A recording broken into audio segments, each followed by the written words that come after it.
দখল টখল বা bad practice এগুলো আমরা অ্যাভয়েড করে চলি সকল দিক থেকে। আপনারা দেখেছেন যে সবাই বলে থাকে যে ক্রীড়া সংস্থা থেকে মন্ত্রণালয় নিয়ন্ত্রণ করেছে কারা আসবে। তো মন্ত্রণালয় নিয়ন্ত্রণ করলে তো প্যাটার্নটা আপনারা বুঝতে পারতেন যে কোথাও যদি আমার পরিচিত কেউ বা আমার কোনো আত্মীয় বা আমার কোনো মনে করেন অনেকে বলে যে আমি কোনো পলিটিক্যাল পার্টির সাথে অ্যাফিলিয়েটেড, তারা যদি কেউ আসতো তাহলে আপনি বলতে পারতেন। সব জায়গা থেকে ক্রিকেট সংশ্লিষ্ট লোকজনকে, ক্রীড়া সংস্থার লোকজনকে আনার চেষ্টা করেছে যাদেরকে আমি চিনিও না। আসিফ আকবর ভাই এক জায়গা থেকে এসছেন, কাউন্সিলর, ওনাকে তো আমরা চিনি বিএনপি পন্থী অ্যাক্টিভিস্ট হিসেবে, গায়ক হিসেবে তো আমরা চিনি। তাহলে আমি এক জায়গা থেকে দেখলাম যে মীর হেলাল সাহেব এসেছেন। তো এটা যদি কন্ট্রোলড হতো তাহলে তো তারা আসতে পারতেন না। তো এই অভিযোগগুলো আমার মনে হয় যে শুধু দেওয়ার জন্য অভিযোগ দেয়া, এবং আগে থেকে একটু বলে রাখা যে এরকম কিছু একটা বোধহয় হচ্ছে, কিন্তু আজকে কাউন্সিলর লিস্ট প্রকাশের মধ্য দিয়ে আমি পুরোটা দেখতে পারি না, আমি দেখব নিজেও। আমার মনে হয় যে সব সমস্যার বা সব গুঞ্জনের একটা ইতি এসেছে এবং সামনে প্রার্থী তালিকা আসবে, প্রার্থী তালিকা চূড়ান্ত হবে।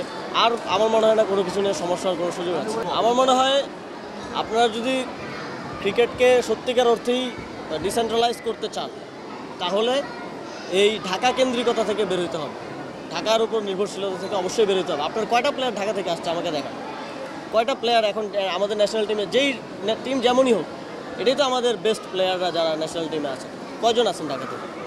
মানে সবাই তো বিভিন্ন জায়গা থেকে উঠে এসছেন।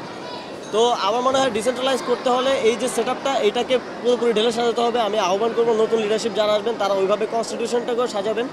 এবং আমরা আমাদের দিক থেকে চেষ্টা করছি যে আপনারা দেখবেন যে ইন্ডিয়াতে, পাকিস্তানের রেলওয়ে, তারপরে বিভিন্ন সংস্থা, city corporations, they are playing as a club, এবং তারা খুব ভালো কন্ট্রিবিউট করছে। এবং তাদের মহেন্দ্র সিং ধোনি এসছেন হচ্ছে রেলওয়ে থেকে। তো আমরা আমাদের যে সংস্থাগুলোর যাদের বাজেট আছে, যাদের এই ক্লাবগুলো পরিচালনা করার সক্ষমতা আছে, এই যে অগ্রণী ব্যাংক, ওনাদেরও একটা ক্লাব আছে ফার্স্ট ডিভিশনে, এবং কর্পোরেট যারা এতদিন ঢুকতে পারেন নাই বিসিবিতে, ক্লাবগুলোতে ঢুকতে পারেন নাই, যে কারণে এই যে ভুয়া ক্লাব ঢুকছে, তাদেরকে একটা এমন ইকোসিস্টেম দেওয়া যাতে তারা আসতে পারে, তাদেরকে প্রণোদনা দেওয়া, তাদেরকে সহযোগিতা করা টু গেট দেয়ার। যাতে আপনি যদি দেখেন আকিজ, আবুল খায়ের, বড় বড় যারা কোম্পানি আছে, তারা যদি ক্লাব নেয়, তারা ওই যে একটা কম্পিটিশন এবং রেলওয়ের একটা কম্পিটিশনের একটা মানসিকতা, সেখান থেকেই তারা ভালো ভালো প্লেয়ার খুঁজে আনবে এবং প্লেয়ারদেরকে নার্চার করবে। এবং আপনার জাতীয় দলে আপনি একটা ভালো লাইন আপ পাবেন। লাইন আপ নিয়ে ইন্ডিয়াকে কখনো চিন্তা করতে হয় না। আমাদের একজন সাকিব, একজন তামিম গেলেই চিন্তায় পড়ে যেতে হয়, আর এরপরে কে? 5 বছর ধরে আমরা সেই গ্যাপটা ফিল আপ করতে পারি না। তো আপনার ইকোসিস্টেম বিল্ড না করলে প্লেয়ার তো আকাশ থেকে পড়বে না।